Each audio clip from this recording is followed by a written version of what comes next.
This is The Heat Source, the podcast where we learn everything we can about hot sauce, one bottle at a time. We are your hosts, Mike and Matt, and today we're joined by Radhi from Hotbox Philly. Let's heat up.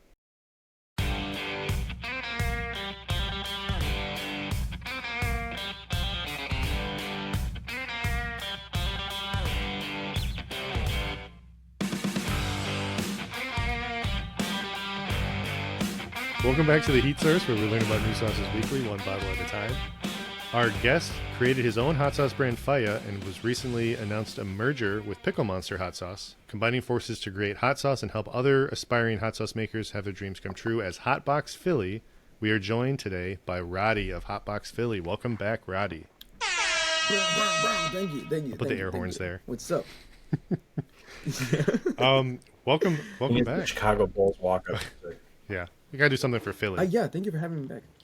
Yeah, what happened? Go Birds. Yeah. But yeah, welcome back. I mean, we've been talking off and on, but I haven't got to see you since, I slept in your warehouse. So it's good to see you. Literally. Hey, it was voluntary. He was not there changed to a couch in the back. For No, 3 days. I chose. It wasn't chained to the couch. The door was Yeah, that changed cost up. extra. So, Yeah, that's but no, it was one of the best stories that I could do at the show where they're like, oh, like, where are you staying? I'm like, oh, I'm sleeping in a hot sauce warehouse. And they're just like, that is so cool. I'm like, yeah, I just went with the free option. I'm glad we were. Oh, fuck. Speaking of that, I think I'm. Oh my god. So the Philadelphia Hot Sauce Festival is happening Yeah, it's this coming up. weekend. They're changing it now to be in the beginning of the year rather than This the episode summer. will come out after the weekend after, or the week after. So I think I'm supposed to be hosting a party this Friday, and I have not confirmed interesting. any of those details. Like a Yeah. meet and greet for the sauce makers or something, or just like Yeah. So John Casper from White House Mm-hmm. Station, he hit me up and he's like, "Hey man, like we're throwing a party, something for before the event. You should totally come." And I was like, "Where are you throwing the party?" He's like, "Oh, we're looking for a venue." And I was like, "My warehouse is right here in Philly. It's pretty big. We can fit however many people we Yeah. need to fit in there." it's got the space. So yeah, he said they were gonna bring food and I was gonna bring the beer. I may need to confirm that. That's happening in 2 days, and I have no idea if it is a thing or not. But Bud Lights and Hot and Readies. That's all you need. yeah, Yeah, I There's mean, Wawa. you've You already just order a bunch of, like, you're halfway there. drinks. You've got the sauce, like you know what you're gonna have for that, so you're good. yeah. But yeah, so yeah, I've been aware of like the Hotbox Philly thing. I've been kind of seeing the updates. I know you and Steve each made a post kind of announcing the official, hey, our brands are kind of going to the back burner, and then Hotbox Philly is coming to the forefront. What was, just as kind of like an intro setup, what was kind of the start of that idea? Like, when did that first kind of come up for you and Steve, or who thought of it first, or how did that start? So the name Hotbox came from ChatGPT. Full transparency. It was we were trying to like figure out like what to name the merging company. I think it was in like 2022, that Christmas Village, the end of that year. Okay. While we were in a little old box at Christmas Village, which is our Christmas market that would last for like 40 days, and it's a very small wooden box. Steve and I get really close, and we talk about a lot of things. And like one of those things was just like how in that year we had started to work together out of my kitchen, which I'm gonna jump into a lot of places. We do it all the because time. It's before- fine. With Via, the whole like having my own space was awesome. Having my own kitchen is awesome. And then like being able to like rent it to Steve in the beginning to be able to like share some of the costs was awesome. And then there was a time that I needed help with production, and I was like, "Hey man, like, can you guys cook with me? And I'll pay you for it. Like, it's a paid gig." And they're like, "Yeah, cool." And then we realized we were actually worked pretty well together, and we continued to do that for a couple of months, and then Weak Sauce asked us one fall, I think it was in October of 2022, if we could cook for them. And I was like, yeah, totally. Like, why not? Like, we already do this. Sure. And then we just started cooking for them. I told Steve, I was like, hey, like, we're going to cook for a Weak Sauce. And we're just going to follow the recipe. We're going to file the paperwork the same way and just do it. And once we did it, we were like, oh shit, like we have a kitchen that we didn't utilize all the time, because with our own brands, even though like we had a lot of like sales and like a lot of wholesale deals and whatnot, and we were in a lot of stores, I feel like we were not utilizing my space enough. So once we realized that we could use it to cook for other people, light bulb went off, and I was like, oh, okay, like this is the thing that we can like pivot into doing to grow as a business. Not only are we doing our own brands, but we have the space, we have the equipment, we have the capacity to do it. Why not cook for other people? So I started to like, between the two of us, Steve and I, we started to like reach out to a couple other hot sauce brands and restaurants in Philly, and we landed a couple clients. And then it's been a lot of like a learning thing. We did not start with the idea of being a co-packer. It kind of like evolved into us being a co-packer, and it has been, I feel like, the thing that in the most honest way has found us, or at least us, the most success, to be fully transparent. I feel like we're working with so many companies right now and so many different brands and like restaurants that it's crazy to us. We have production all the time, and it feels very fulfilling, because I feel like, as much as I liked the traveling with Fire and like going to New Mexico and like Illinois and like all these places and the festivals and the whatever and the parties, it got pretty tiring. I did it straight for like almost 3 years, and I feel like I aged 10 years in those 2 years. So now, like, if I can choose to stay home and have technically a regular 9 to 5, where I have the options like be home early, leave home late when I'm taking my kids to school, and then leave in the middle of the day and pick the kids up, and come home early and like work from home, because my job is pretty much like administrative right now. I just like handle. They call me spreadsheets at work now. I feel like I'd rather do that. We created our own like 9 to 5s pretty much, and it's in a way more fulfilling, because I still created a job for myself. I'm working with my friends. It's pretty cool and okay. We have a nice space, which is a very relaxed spot. You've been there, Mike. You slept in there for a while. Not for a while. He was just there for a weekend. Just that's the only one I remember. So he doesn't need to know more.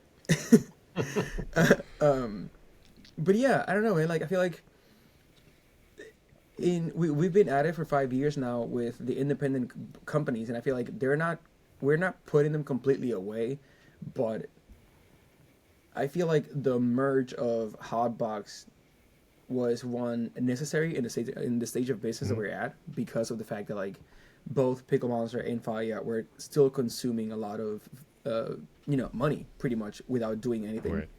So we needed to like put both of those things in hold. So this week, actually, I'm supposed to be redirecting the website. So every time you want to shop from Faya or Pickle Monster, is going to redirect to Hotboxes. I'm going to create a specific landing page for each company, so that when you go shop, it redirects you to like their profile. I say like, oh, here's Faya's thing, like this is what's happening and why you were redirected, whatever. Okay. For the first like year or so, until the merge is pretty homogenous and everybody like knows already about it, or like whoever doesn't know, we don't care, and they'll just find out. Right. I was looking at the Hotbox Philly website, which is hotboxphilly.com, correct? And it does have sauces both from Faya and Pickle Monster have just gone under that Hotbox Philly name, because I saw you had was it Salsa Roja, I think, was one of them, and I know like the hoagie sauce from Pickle Monster was on there, and there was it just looked like it had blended the two, where you can still get those sauces, it's just under a different branding. Yeah, so we rebranded. We took five recipes from each company, 5 from Faya, 5 from Pickle Monster, and we created a 10 flavor lineup for Hotbox Philly, and we needed to do that. Again, jumping through stories and timelines. Mm-hmm. So last summer, Nick got us Nick Clark, the guy that works with us from Pickle Monster. Yep. He got us a distributing deal with this one company called Kensington Foods. And they wanted us to sign an exclusivity deal, which I broke already. To distribute our hot sauce, but then they wanted to have one homogeneous brand of hot sauce, and I was like, okay, like you're not gonna choose one or the other. How about we give you the full lineup on their hot box, and just like you can work with that? Because I didn't want to give any exclusivity away for Faya or Pickle Monster. I wanted to remain in control of both of those companies and the decisions, rather than just like giving one guy full exclusivity for the distribution without knowing how successful it could be. And that pushed us a little bit to just like, okay, like which 10 recipes are we gonna do? Like, so we chose salsa verde and salsa roja are still the same, just now under the Hotbox brand, and we wanted to be even more ridiculously straightforward with the naming. So we changed some of Pickle Monster's names to be more straight into like what the ingredients are. Like the original Pickle Monster, no, it's jalapeno pickle hot sauce, because they had vampire hot sauce and creature hot sauce, and at most markets, people would always ask us if the vampire also tasted like pickles, or if the other one tasted like pickles, and they did not taste like pickles. It was just Pickle Monster, the brand, not that the sauce was pickle itself. And you can see how annoying that gets when you have to say it 45 times a day, you know? So we went with just like, this is jalapeno pickle sauce. This is a taco hot sauce. This is an Italian verde hot sauce. And then so you'll still see Pickle Monster stuff with their own branding and Fire stuff with my own branding randomly. Okay. I feel like I want to treat it as a collaborative thing, because I want to be able to have it as a creative outlet in a way. I want to have Fire and just like create one of like, oh, I made this one thing and I made it with the Heat Source, or like I made it with like Sam, I made it with whoever, and it's like there's so many bottles, 50 bottles, whatever, and like we create a custom label, and it's just like, I'm never doing this again. Just have it, don't have it, you, and then boom, that's it. And you know, like I never do it again. That needs to be the marketing slogan. I love that. Yeah, have it, don't have it, you, I don't care. Like it's on the card. It's on the business card he gave me at a meeting. Give it the sticker that's there. Because like, you know, it's like in a way I like cooking, and I like doing everything in a creative aspect. So I want to continue to cook new sauces and have fun with it, because cooking became a job. Now we do it because we have to do it, and like, oh, there's this client waiting for this batch, and we have to do this. We have 2 productions tomorrow, and we have like to do more stuff on Friday, and like, oh, we are booked already for next week, and where's the schedule? Like, when are we cooking this? And it's like, oh, now it's just a job. So I want to have the chance to just feel like a wizard again in a cabin in a cauldron, like just making fun sauces. And so I want to make like fun collabs, and like those we're going to do under our independent brands to maintain Hotbox being just the co-packer with its own like small 10 flavor lineup. So the sorry, one more thing. And we're also going to continue to attend Bowers as multiple brands. Oh, nice. Because, and I guess this is my evil plan just out there now for the world to know. And the evil plan is this: I'm going to make money. And how do you make money? And hear me out. and I think it's a smart thing. If you go to a festival, you have a budget, and you come to one booth, and you're like, okay, in this booth, I'm going to spend $40, right? And in this other booth, I'm also going to spend $40, but you're not going to spend $80 in one booth. Right. You're going to split it through multiple booths. So at Bowers, I still want to go as Faya and have my own booth. I want to go as Pickle Monster and have a booth there. I want to go as Hotbox and have our co-packing brand plus all the clients that we co-pack for and have that there. We now co-pack for Mammoth. So technically, we're also going to be there as Mammoth. We also co-pack for Stanky around that time of the year, so we have Stanky. So like, so in Bowers, I'm going to have like 6 or 7 booths, which means in the merging was part of that. So the merging is like, now imagine being able to combine the revenue of so many different brands as a single company, and now we are a company, you know. Now we look presentable, and I want to be like, "Hey, Mr. Bank, I want $1 million, please." Well, it makes sense though, because like a hot sauce show is one of the big things you see on like the Facebook groups and all that. Is they're like, where can I get multiple brands from different places? Because it's hard to do online because you got the shipping. But at a hot sauce show, that's their opportunity. That's their best opportunity to get a variety of sauces from a variety of places. So yeah, you're giving them what they're looking for, a variety of sauces. And people travel to these places. It's not like it's just your average Joe from down the street. Like, these are serious events. Hot Sauce has a cult following. Then the Bowers one specifically, I know you guys talk about how like people are there to stock up. Like, it's not I'm going to grab a bottle or two. It's like, I need my year supply. Thank you. Most clients do that. They're there with a shopping list. They come with cash because it's the middle of nowhere and there's no signal. I don't know. It's awesome. I love it. I actually, there was a delivery guy who came to our warehouse today to deliver a couple pallets of empty glass bottles. And he was like, so Hotbox, like, what's up with Hotbox? Is it Hotbox? because these are hot sauce bottles. And I was like, oh, we make hot sauce, but you know, what qué no las dos? Yeah. And then he was like, oh, like I love hot sauce. Like you guys should go to Bowers. And I was like, dude, I go to Bowers. And he's like, oh, what the fuck? Which is the brand? And then he had already gotten stuff, and I took him upstairs, and he was like, and I gave him a bunch of hot sauce, and I was like, you know, this is what I love about that thing. Like people, he is from Ohio, I think it is. And he goes to Bowers because he has family here in PA, and it's like, hell yeah, dude. Like people travel from all over the place to go to these things, and I love it. So I want to continue to do it, and I want to continue to do it in a big way. No, that sounds awesome. And Bowers is on my kind of bucket list of like events to go to. Honestly, I would go there and just work the booth. Like if you're running multiple booths, I'll just run the booth, and I can just do, hey, this is my weekend running a booth versus, you know, being on the other side. Oh, I'm looking for somebody to run the Stanky booth this year. Because it's in September, isn't it? What time of year is that? September. The first week of September. The first weekend in September. I think this year's like I don't know. It's before 9/11. Yeah, I know it's in September. I just don't know. Don't know when. Oh, I've got. I was like, is that your kids or my kids? No, it's my kids.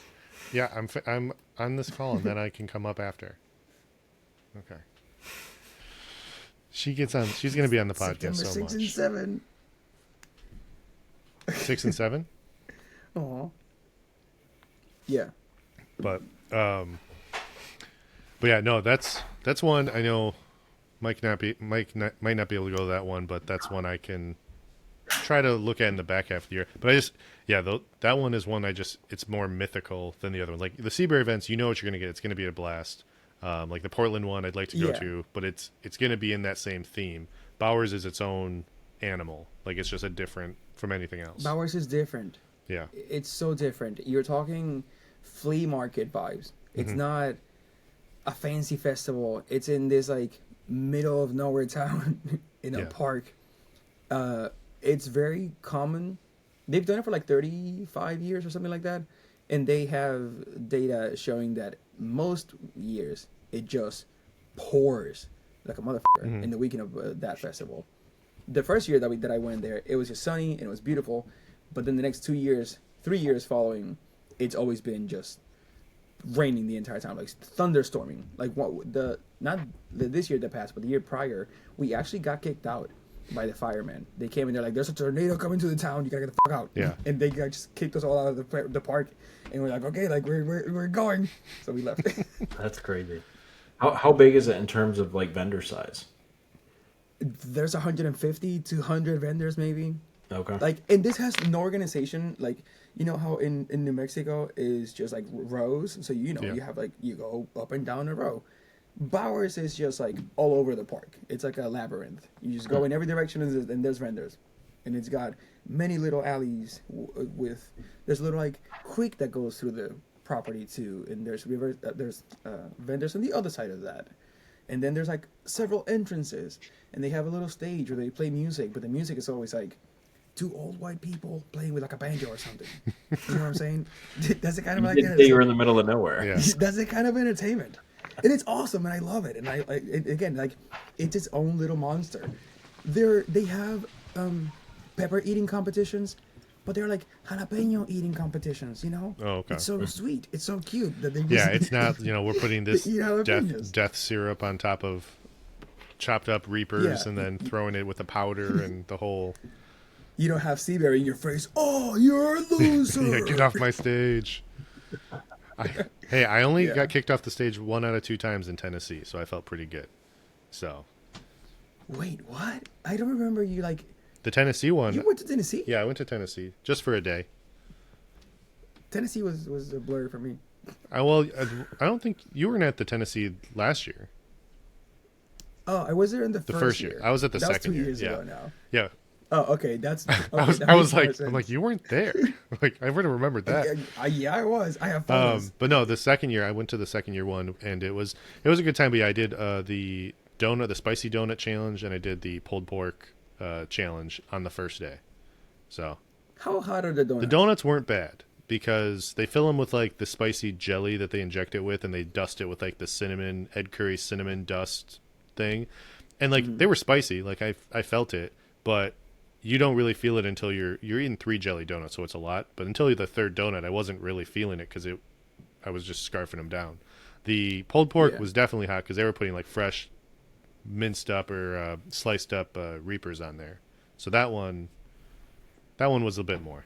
But I didn't finish it. But then I left the stage and then I ate the rest of it after because everyone else was throwing it away when they were done, and I'm like, I'm still gonna eat this. It's a free sandwich. Can't can't pass that That up. first year in Tennessee, Nick Curry went up to do the pizza Mm-hmm. challenge because he was hungry, not because he was like passing by the stage or something, and Steve Seabury was like, "You come over here," and he's like, "Okay, I'm gonna eat because I'm hungry," and just like it was one of the most brutal things I have seen though. The way that I don't know, I can't do it, man. It's too hot. I'm still a early day one spicy challenge eater at the Seabury events because you know how it progressively just gets more and more insane.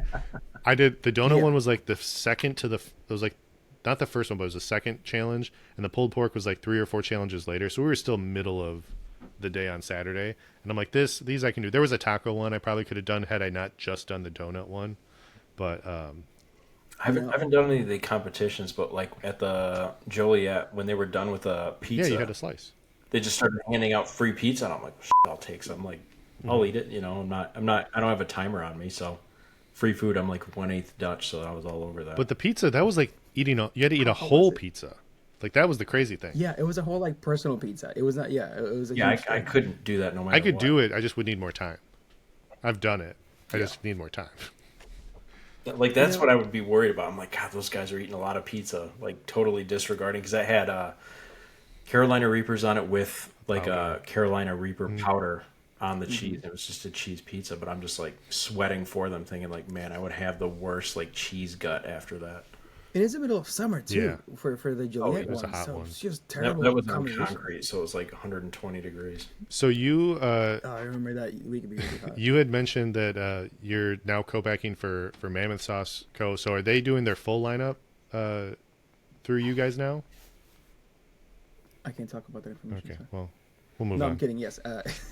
Yeah, no, we're doing all of Mammoth's failures right now. They have 4 out right now, and we're doing all 4. Okay.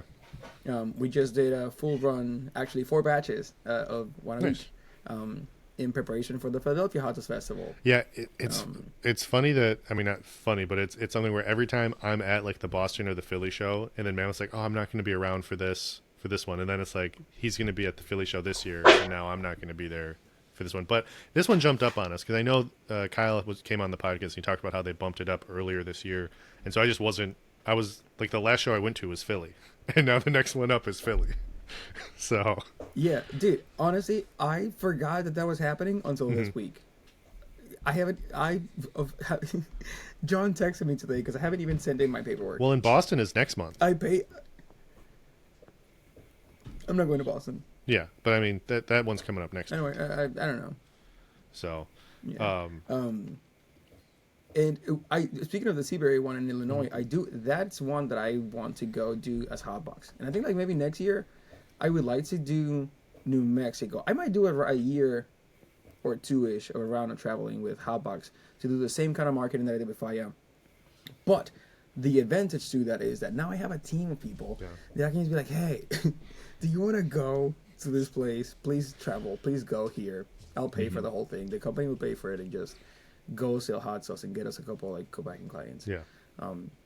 So it's great because now I can split the responsibilities of it. I don't have to just take thousands of miles just driving by myself.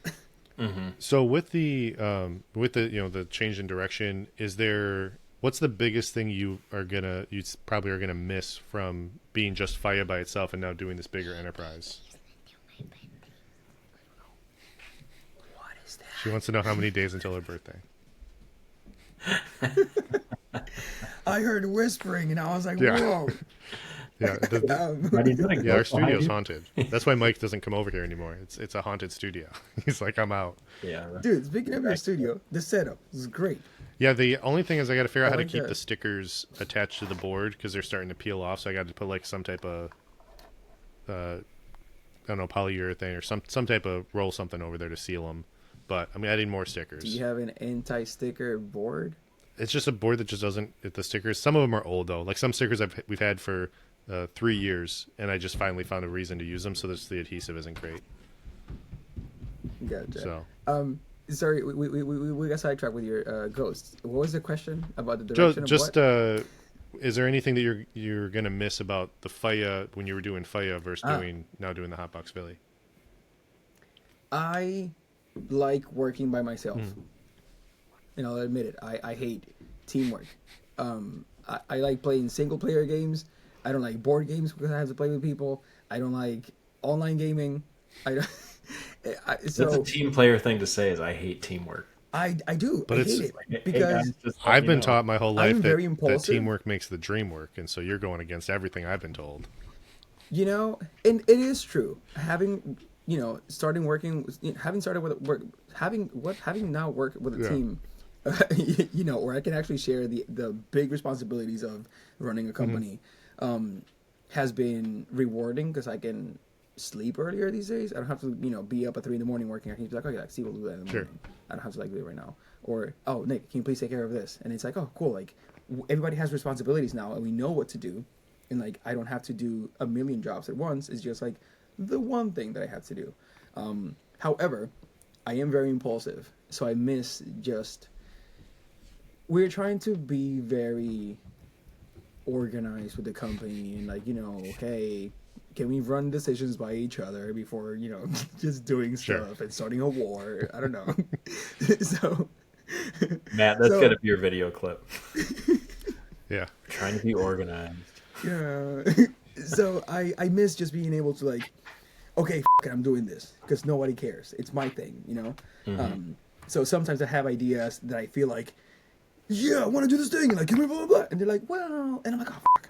So every time that happens, there's a little bit of oh, man, I have to do this thing with other people. I'm like, I don't like it. But I do. Yeah. I say that I don't like it in a joking manner. I'm having the time of my life. I feel like it's great, but I'm gonna miss just freedom. No, I get that, and it's something we've seen. We just realized before we started recording that we've been doing the podcast for 3 years, and I've seen brands that go through the full life cycle of hey, they're coming out, they have these big things, and then either they diminish, they close up shop altogether, or they change in some way. So it's fun that seeing not Fire go away, just close. It's it's morphed into a new thing, and it's a more sustainable long term, while not as freewheeling as it would be just running your own brand by yourself, but there's a lot of exciting opportunity with it. So I do understand what you're talking about though, with just wanting to do things on the fly, because when we started doing this, a lot of stuff I'd be like, I'm gonna do it, this is a funny meme, put it out there. I mean, I think I talked to you where I was like, hey, this one photo looks like an album cover, and then I made an album cover and sent it to you that day, where I'm like, I just think of stuff and I want to do it right there.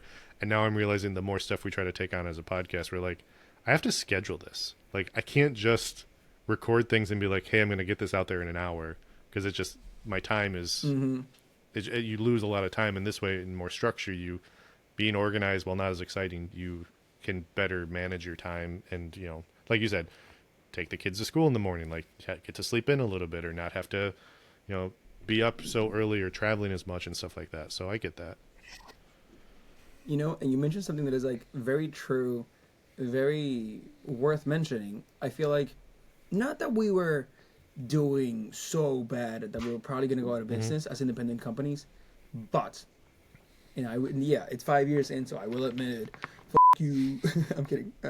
The people that in the beginning were oh, don't build a kitchen, that's too much debt, that's too much, you're not there yet. Yeah. I'm I just don't want to deal with anybody else. I want to do my own stuff. I want to work by myself. I want to have my own space where I can do whatever I want and cook my Right. stuff. That was a lot to take on. I feel it's because of the fact that I and as a lot of others came into business at a weird time in life, and it was in the pandemic. So I started during the pandemic, before we were able to go out, and I was able to take a year to build a structure of what I wanted to do. Then 2021, 22, we were everybody's back outside, and I made a bunch of money, so everybody just wanted to spend money. Stimulus checks were going around. People were we're outside and we're gonna die, so why would you spend my money? I don't care. So everybody was throwing money up, but then people were oh, life's normal again in 2023 or something, and it's ooh, let's spend a little less, and shit hit a hard like fall, and I was like, whoa, what's happening with the money? Yeah.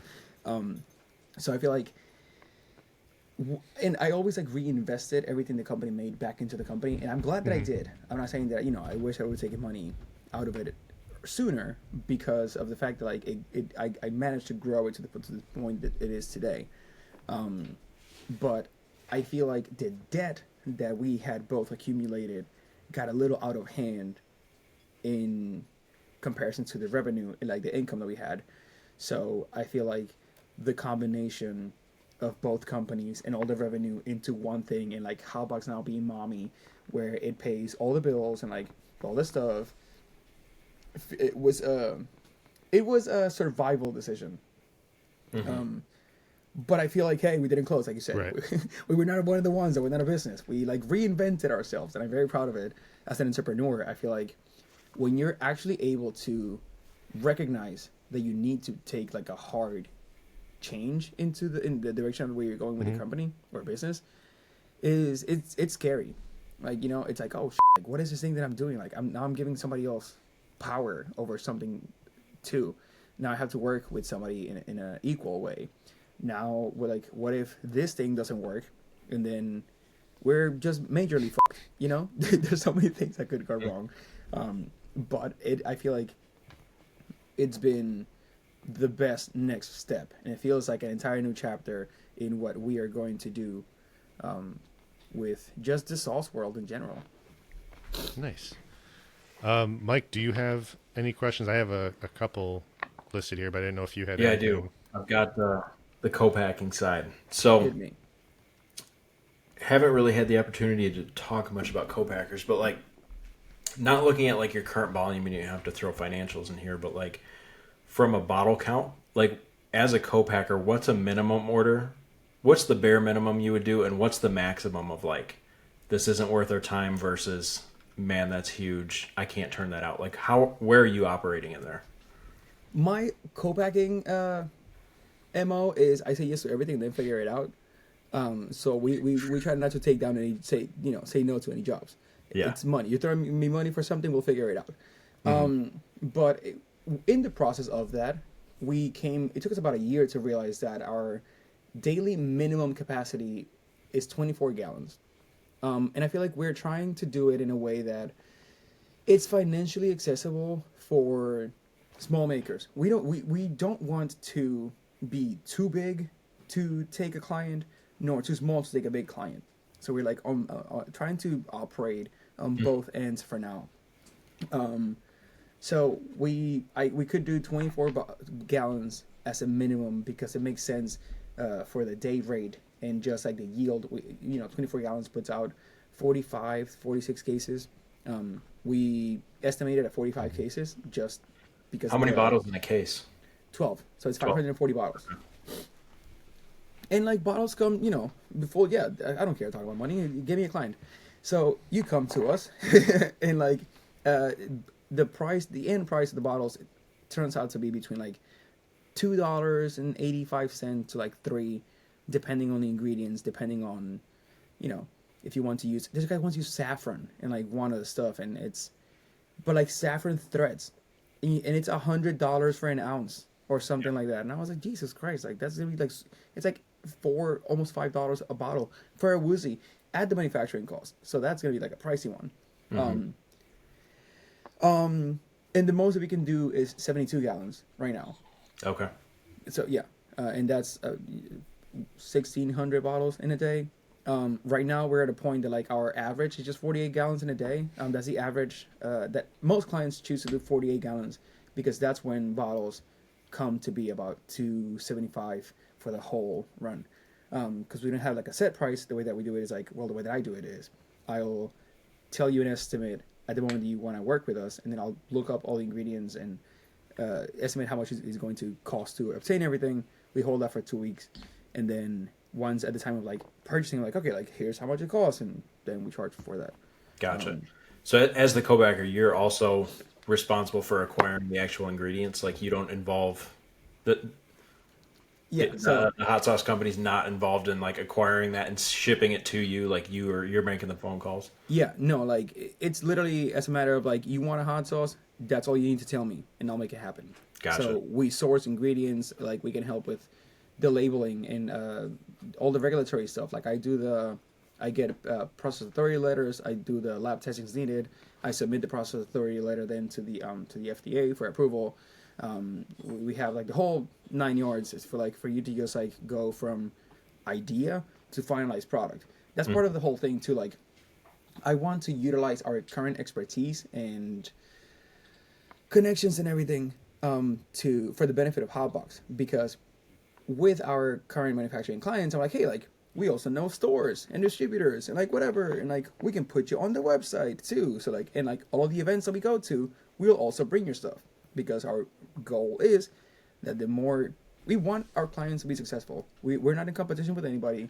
We need their success, because if our clients are successful and they sell a bunch of stuff, we make a bunch of stuff, so we're successful, you know? And in reality, I want to continue to work with as many small brands as possible, because of the fact that it's like really fun. You're working directly with people who are creating this thing, rather than just like big company, contract, here's a recipe, go do this, whatever.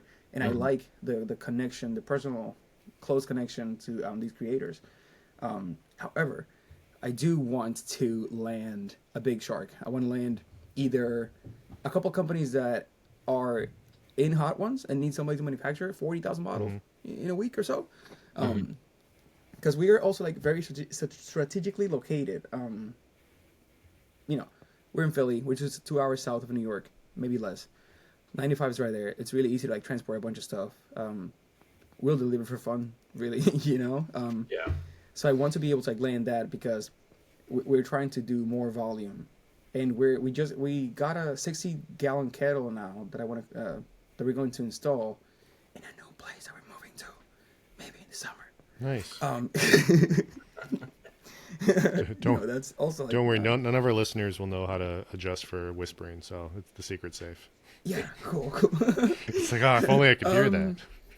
I want to install the 60-gallon kettle there, and then we'll boost our production to be 108 gallons.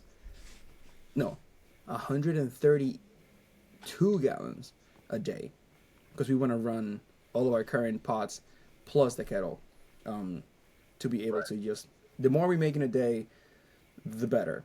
It saves on cost for our clients. It generates more revenue for us in a day. And I want to be able to have, I'm a capitalist, not a capitalist, but a survivalist.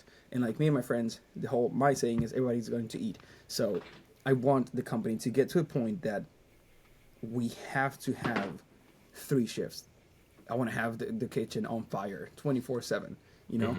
I want to be there. I want to be able to do that, because I don't know. Why stop anywhere? You know, like if we have a business, we want to maximize how we do it. And I want to make hot boxes like be like a thing. Well, I actually have, and I don't know if I can even say this. I have a conversation with a guy who you guys know, but I can't tell you who it is, because I don't know if he wants. It's like a private conversation. But there's a guy who's interested in buying. He wants to either invest or buy the company, because he wants to own a manufacturing company. And I was like, well, about that, we are for sale. Like, just let's talk about that. I'm supposed to be setting up a call with him for like next week.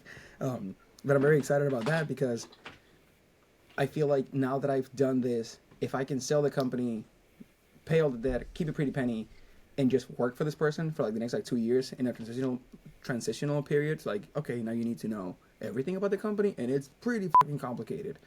I feel like I could start something else. And now that it's become something that I know that I can probably just live out of, and I've evolved from the prideful passion of like, oh yeah, this is my thing, and I'm never going to let go of it. Oh, I'm just like, oh no, fuck this. Like, I'll sell it, and like I'll start something else for fun. I feel like I made it to a point in my entrepreneurship that is just like, I'm not afraid of starting a business. And I feel like now that I've done 2 companies the way that I've done it, I could do the same thing in like a year. So I can do so much more in less time in a more strategic way. I feel like that answer, I don't know. I don't even know what I'm talking about anymore. I feel like that's great. I covered a so lot. many places. I can't believe Taylor Swift is going to buy the company. That's incredible. I honestly, dude, You're not supposed to We know we that. planted the bug. We were like, hey Taylor, you should check this out. Yeah. We So, know the Kelseys, you know, and we're like, Well, yeah, Kelsey, like, yeah, Jason Kelsey, Philadelphia. His wife, is staple in Philly. Like it all makes sense. I'm one person removed from the Kelsey family actually. how? So, I want to know that. Whatever I was talking about. Tell me that. guy I went to high school with, that I was friends with, he's good friends with the Kelseys because he played in the NFL. He played for the Chiefs. So Okay. So he's linked Yeah. to Cool. Travis. Yeah. Okay. yeah, Nice. yeah. But Donna, their mom, is good friends with his mom too, and I see her all the time. So There you go. not to brag or anything, but I haven't talked to him in like 2 years. So I was gonna say, so you just talking to his mom, man. no, I would, dude. If you gave me like a pass, like a golden ticket, to be like you could meet Taylor Swift right now, I'd probably just put my gum in it and carry on with life. Like I Yeah, have no interest. I don't not like her. I just have no interest If in it. only she Oh. could help you with a certain podcast that we're trying to get off the ground, but no, you have your stances. Certain companies is going to invest I'm not in. against her. It's just not one of those things. Like, yeah, like what am I gonna do? Say like I liked your older music better? Like that just sounds rude. I'd just rather not talk to her. Be like, I like some of your music. You know, Don't have to be specific. something really funny happened to me working with, doing fire and doing all that stuff. I was one of those people that would get like really just starstruck meeting somebody who was like famous or popular, like whatever. And then for some stupid fucking reason, again, House was having a cult following. There were people that treated some of the makers in that same manner, like, holy shit, it's so and so, like what the fuck? And it happened to me a couple of times, and I was like, that's so fucking weird because I'm just a dude. And it hit me then. I was like, oh, everybody's just a fucking dude, you know? So, Yeah. and then at an event, I met Randall Blythe, the lead singer from Lamb of God. I've huge metal band. I've seen them in concert and in a couple of shows I've and seen on them tour, and it's like, yeah. it's Lamb of God. And then I walked up to Randall Blythe, and like I was nervous, like 3 people before it. And once it was my turn, he looks at me and shakes my hand, and I'm like, right, you're another dude. Dude, I like this thing, I like this, you're great here, blah, blah, blah, blah, blah, this and this and this. And he goes like, do you not want to take a photo or something? And I was like, nah, like, I'm good. Like, it's fine. I have to go work my booth. I'm by myself, something. And he was Yeah. like, oh, cool, like, whatever. And it felt like in that moment he was confused as to why I was like, meh, like, I'm just here really quickly to tell you that you're really cool. And I'm doing Yeah. now. Oh, I'm sure he liked it. I'm sure he just liked the almost kind of like the, not normal human to human conversation instead of like, oh my I God, hope you're so. great. Because, Taylor Swift, imagine Taylor Swift walking into anywhere. And we're like, oh my God, it's fucking Taylor Swift. Have you seen the videos of that girl that looks a lot like Taylor Swift? And then she has to just like go around being like, no. I'm Like not Taylor. people show up to her, just ball their eyes out. She's like, I'm not Taylor. You know how uncomfortable that has to be? Dude, paparazzis. Can you imagine just not being able to go anywhere? Yeah, I was telling Matt. I think I mentioned this on the podcast one time. I was at the local grocery store, and there's a blue Lamborghini sitting there, and I'm like, okay, this dude's got money. And so I walk by him, and I'm just like, hey man, what do you do for a living? I actually started that trend before there was videos out there about it. So I just asked him, I'm like, what do you do for a living? And he's like, I'm a professional skateboarder. I'm like, really? Like, what's your name? And he said Nick Kalis. And I was like, oh, I've never heard of you. That's awesome. And I just said that to him, and I'm like, why did I say that? And I'm like, well, that's cool, man. Keep skating. You got a Lamborghini. And I just like walked away. And that was Because, like a conversation. With all respect, how popular are professional skateboarders other than like Tony Hawk, He said he was in Pro Skater. Like he was in the video but game. I can't so. name anyone besides Tony Hawk and the pro skater. Exactly, that's what I'm saying. Oh, yeah. How many hot sauces can you name in 30 seconds? That should be a How many segment. hot sauces? Yeah. I feel like That'd that's. be a good one. I mean, I Not hot sauces, but brands. of hot sauces. I feel like it's going to be Or like more the maybe pressure. in The pressure to name them is going to get me more than like not being able to. I'm not good on my feet. I couldn't do that. I'd be like Frank's. I'd have to Tabasco. focus squarely on the camera. Fire. I have 30 sauces off to the side right now, off on the side of this table. So it's like side eye the whole thing. What if the challenge is you have to name company and one of their sauces? Because it'll be really easy to go like, oh, whatever sauce I've ordered, but like, Yeah, where you just go who's like though, Frank's you know? with lime, Frank's buffalo, Frank's. Frank's Nashville hot. Mike, Now he's just making But fun. yeah. your question. I love Frank's.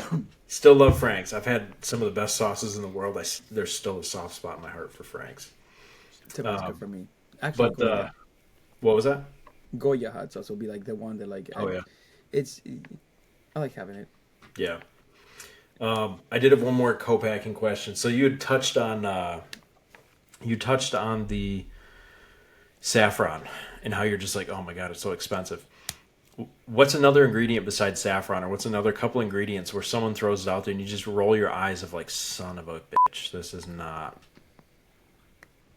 No one has thrown at us like any other like rare ingredients, except for some reason, and I'm really upset about this one because we're actually working for a client tomorrow. Fresno mash is really fucking expensive. Really? Yeah. Why is like that? more expensive than Reaper mash.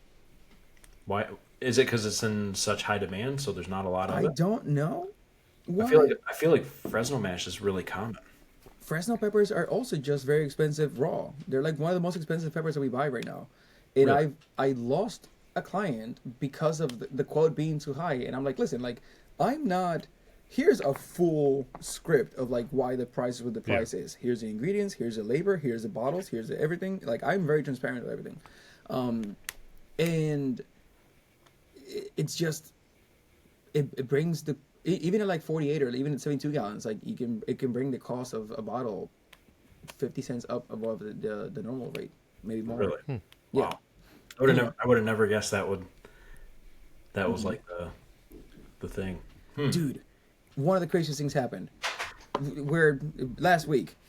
We're not there, but I'm on the phone with Steve. We're having a meeting. That was Monday. We have a daily meeting pretty much to go over the everything we're doing. And I get a phone call from a number that I feel like I should answer, and then I don't answer, and then I get a text and they're like, "Hey, this is the FDA," and I was like, "What the fuck?" And then I call back and I'm like, "Hey, what's up?" And they're like, "Hey, I'm here at your address looking for you," and I was like, "Why?" And they were like, "Surprise inspection. We don't tell you we're coming, but we're here. What's up?" And I was like, "We're not there right now." And they're like, "Okay, like." And I'm so glad that my nerves didn't go like, but I live up the street, so I can just come down right now and just, whatever you need. I was like, oh, no. We're not there right now. And they're like, when will you be here? And I was like, how's Wednesday? And they're like, yeah, Wednesday works. I'll be here Wednesday at 10. And I was like, oh, shit, I'll see you Wednesday. And then, like, it was terrifying because it was terrifying and funny because I've been so afraid of the FDA just randomly doing an audit and inspecting us. And Steve always going like, we're such a small company. They're not going to come inspect us. It's fine. Like, whatever. But I have... My past life was in records management for Johnson & Johnson. So, like, I'm forever with PTSD of the FDA and, like, having to have my records in order and, like, audits and, like, all this stuff. So when they showed up, I was really terrified because I thought it was going to last a week of an audit, as usual. She was there just for, like, 5 or 6 hours. Going through the records the entire time and just getting bricks that I making sure, just afraid that my stuff was not in order, but everything was in order and we passed just fine. It gives me this like, it made us feel so legitimate in a way, because it was like, oh shit, like we're being inspected by the FDA and it felt like not inspected but audited. Like we have all of our stuff already, like for the paperwork for them, and like we're an approved facility, but like the audit feels like it if anything, like I don't know how to put it, but it just made us. It made everything feel a lot more real in a way. I mean, you're on their radar, which is really a compliment. Yeah. Yeah. I guess It's right? like, oh, they're not going to worry about us. Be like, no, we worry about you now. Be like, oh, you guys, you shouldn't have. Yeah. Yeah, I can't imagine the stress though. Like I've never been inspected by the FDA, but I was at this is gonna sound weird. I was at a butcher shop picking up a deer that I had processed there, and there was no one at the counter. I'm like, the sign says open. There's no one here. I can hear people in the back, and I'm like ringing the customer service bell, and finally some lady comes running out of the back. It was the owner of the butcher shop, and she's just like pouring sweat, and I'm like, is everything all right? She's like, the FDA's here. They're doing an inspection right now. And just absolutely pouring sweat. I'm like, well, don't touch my food. but I'm I'm here to pick it up. So it was just like she was, and she's had that shop forever. She's had it. My dad went there when he was a kid. That's where he would take his deer. Like, so she knows the routine, and she was still sweating bullets. Like, this is They not are scary. not her time. They knock on your door without warning, and when you open the door, they have a badge out like the FBI. FDA, we're here for an inspection. And it's like, whoa, what the f? Who? It was not me. I've never seen the woman before in my life. And it's like, I was like, wait, who are you again? And they're like, the FDA. So I was like, okay, cool. And then again, when they came on Wednesday, that I opened the door, I was already expecting them this time, but I opened the door. There she is, badge in hand, and I'm like, oh, like, what's with the official thing? And she's like, I have to do that. I have to like introduce myself as a officer of the FDA. And I'm like, okay. Wow. When they leave, do they leave in silence, or are they cool like, oh, you did great, or do they leave and you're just like, how did we do? Are we getting shut down tomorrow? Like, So, that was that was the fear. That's why I was like, okay, like, what if I have one thing that is not right now and you get just to, like, shut down my company, and, like, if I go out of business, a day would be, the end of us. It would be terrible for us if we shut down for a single day even. Mm-hmm. So, I asked those questions, and I was like, hey, so, like, if anything, if we are to have any corrective actions, what happens? And she was like, don't be afraid, because the process is different, which was very reassuring to me as a manufacturer, because in our kind of line of work in acidified foods, there's a lot of like leniency in some way, because it's such a safe, as long as you're following your process, it can be really safe. If you don't follow the process, you can kill people. So it's one or the other. You either do it okay and you can be really relaxed about it, or you can kill someone. With botulism. But then she was saying how, like, if we had any corrective actions, there's like several steps that you have to deal with. Like, oh, here's a warning, here's a whatever. You have to go to court. You have to like do a bunch of stuff, and like it takes weeks, maybe months to like deal with it. And in the meantime, you can continue to operate. Unless you're like really fucking up, and then you just go like, hey, cease and stop operations right now. Right. yeah, Like the health department of the city has more power and could come, to the kitchen, and if we're doing something wrong, they could say, "Hey, shut down immediately." But the FDA doesn't do it that way. Cool. interesting. All right. Well, This was long. yeah. Well, also my daughter is desperately asking me to go upstairs, which is always a fun battle. The whispers. And it's all the Yeah, goat no. fingers Arms. crawling up your shoulder. I'm like blocking. Yeah, I also have to go daddy. Yeah. I the only other question that I had was I know we talked about ingredients. She's whispering. The ASMR whispering is wild. The problem is she's in like just a pull up, so like I'm putting this video out. I can't have her on the. Yeah, no. So I'm just like, this is unless I just throw an emoji thing up for if she does come into frame. But no, the only other thing I had was because you do more than just hot sauce now with Hotbox Philly. What's been the most interesting new condiment or challenge you've had to do? Ooh. Oh man, like I want to wait long enough to talk about this one, because this was annoying and challenging. But we were approached by a company to do tea. And I'm looking into it now, and it opened up my eyes to a lot of other streams of income, because I want to like diversify how we do stuff, because we are a food manufacturer. Yeah. And that encapsulates a lot of things. Mm-hmm. So while the FDA officer was there, I was like, here, I have a bunch of questions that you can just like, that I want to know, like what the legalities are behind all of those, and like how to properly do them. So, being a house manufacturer, as boring as it is, the most fun one was the one guy that wanted to make tea, and it's just a mixing job, pretty much.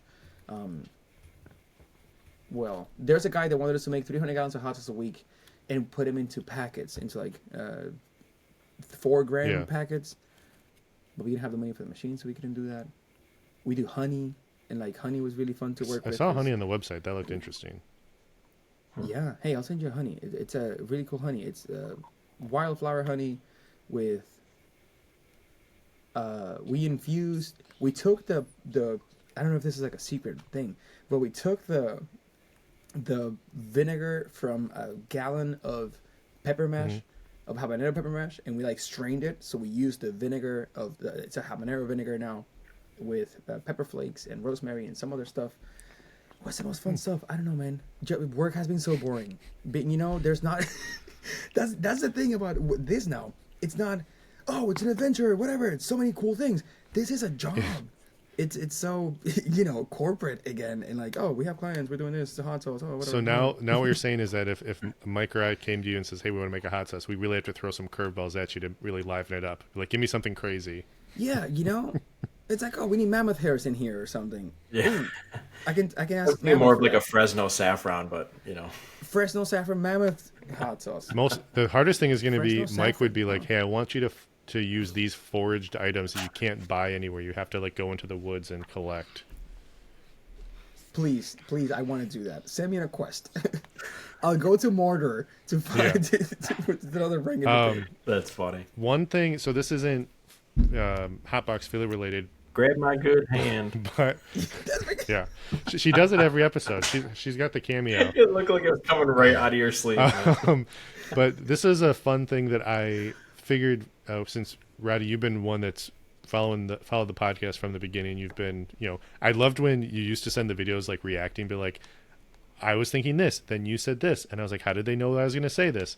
So I figured you would have a good contribution to this because we recently came out with like a Patreon, but somebody asked me recently, they're like, what are the name of the people that are fans of your podcast? And I'm like, well, we don't have a name.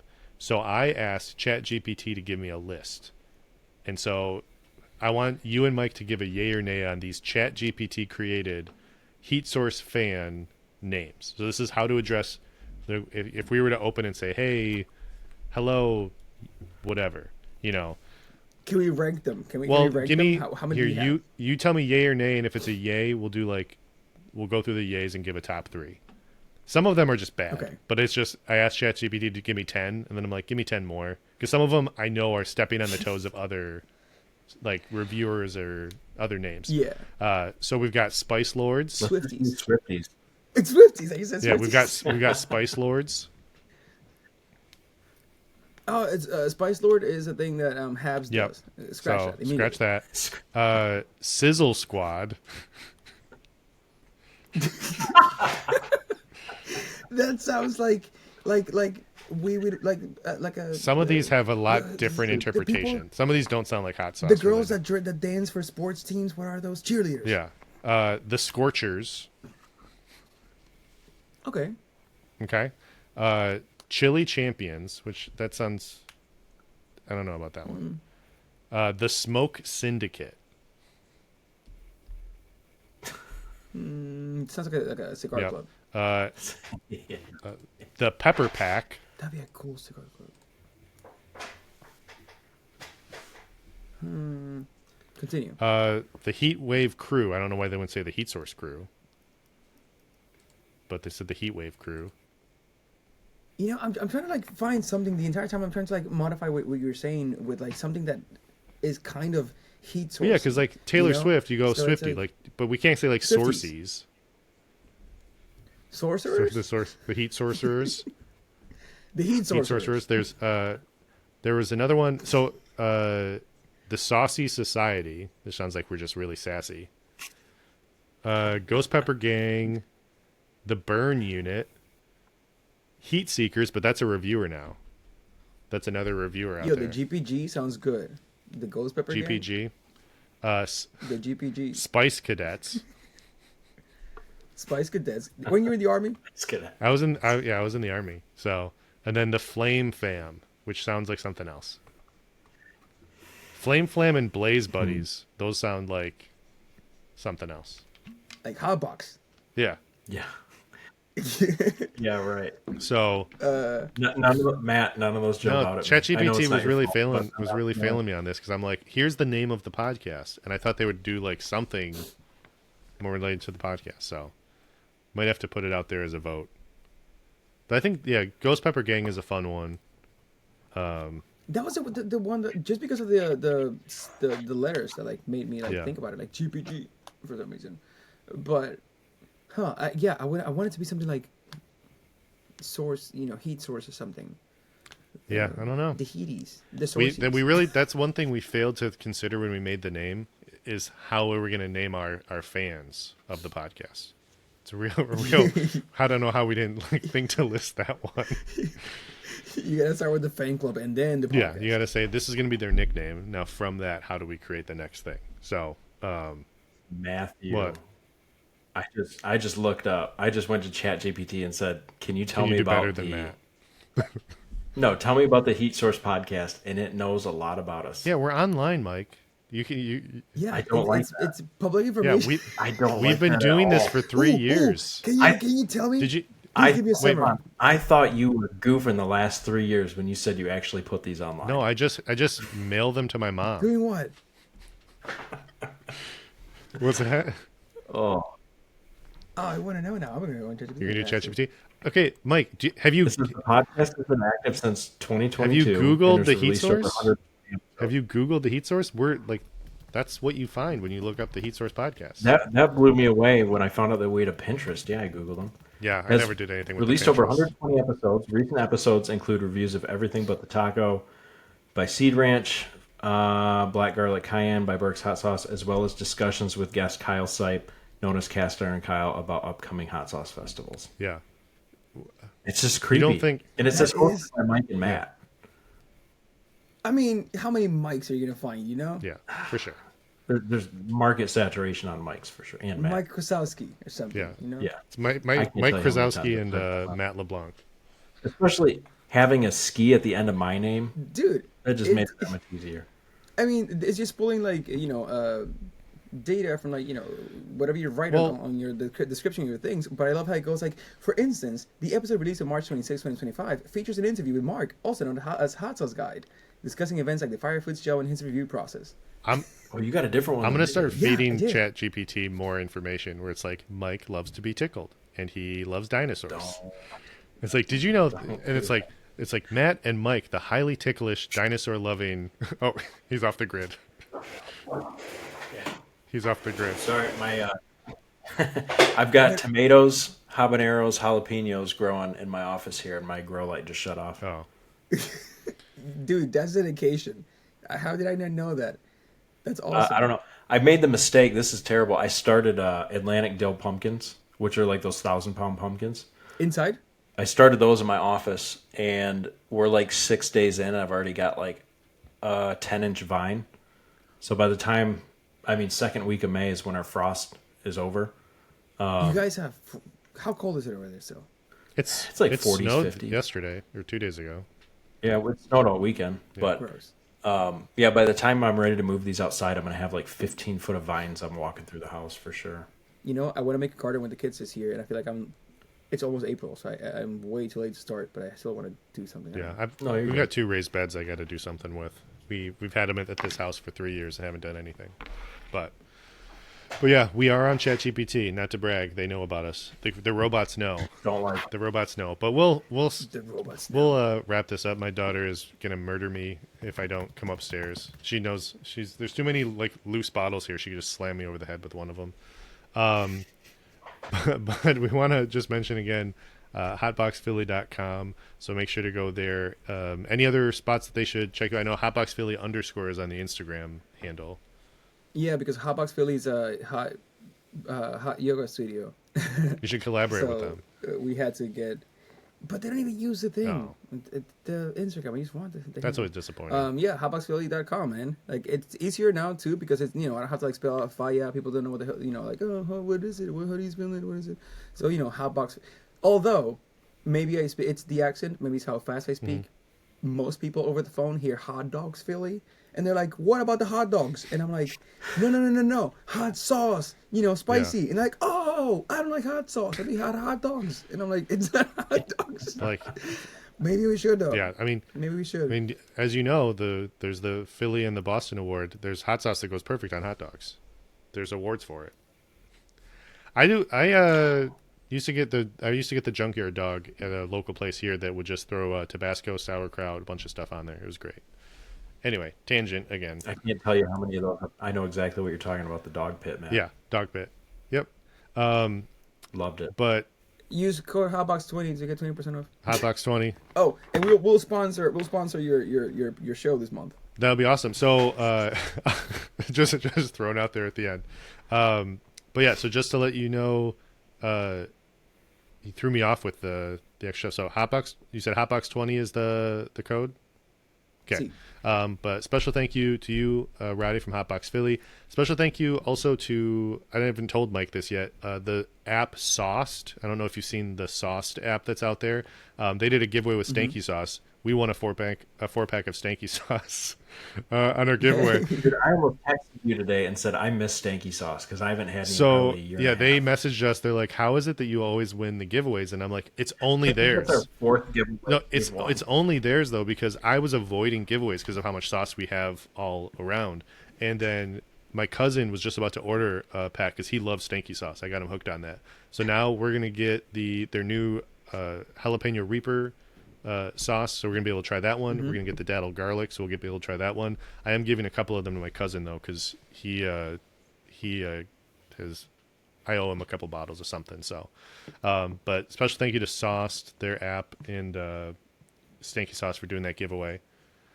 And then thank you again for listening, however you listen. If you do want to support the podcast and gain additional perks, please consider our Patreon, which whether you join or not, we do appreciate you for listening, but there are some extra features and some fun stuff in there, and we're going to keep building that. And just like Radhi had mentioned, if you'd like to sponsor an episode, send us a message at theheatsourcepod@gmail.com or message me on Instagram or on our TikTok or on our Pinterest. I'll try to check it. I never have. I grabbed the title and then I'm like, I don't know what I do with a Pinterest. So Watch. What if our Pinterest blew up like 2 years ago? Yeah. And we just missed that. just boat and messages from sailed? Martha Stewart and from all these like the barefoot contestants just like, hey, we want to collaborate with you guys. We love what you are doing. It's like we haven't done anything, but like we see potential in the name. But Platypus. platypus? In the post that you're going to make for this episode, Okay. if anybody comments platypus, they get a free bottle of hot sauce. Oh my gosh. All right. I like it that you got to hang on. A true Platypus. dedicated fan. They will heard get they it. heard the wrap up at the end and they're like, oh, they're wrapping up, I'll turn it off. And then there you go. All right. Platypus. Baby. But also I like follow us as always on Instagram at the Heat Source Podcast for all updates. Tune in again next week when we've been interviewing a lot of people lately. So I think next week we're gonna be trying a new sauce again. I got a couple lined up. So until then, thank you again, Roddy, for joining us, and we'll see you next week. Yeah, See thank ya. you guys for having me. Hell yeah.